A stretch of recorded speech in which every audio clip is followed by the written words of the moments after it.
salvação do meu Jesus me faz sentir no coração a grande dor que ele sofreu ali na cruz.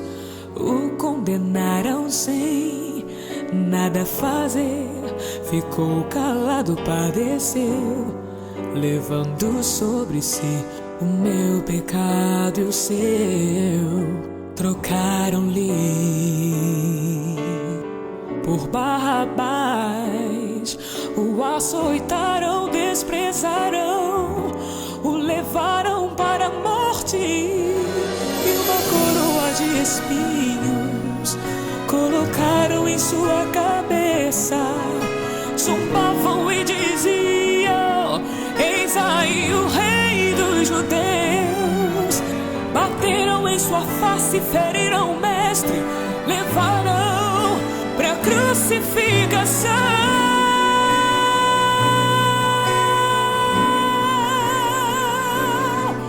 Crucifica, crucifica, crucifica, crucifica, crucifica, crucifica, crucifica.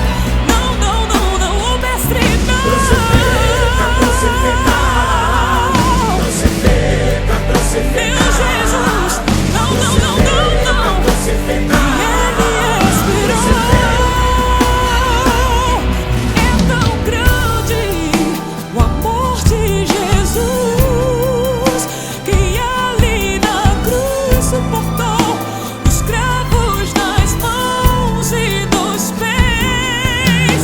A grande multidão desprezou, mas mesmo assim clamou ao Pai que os perdoassem e expirou.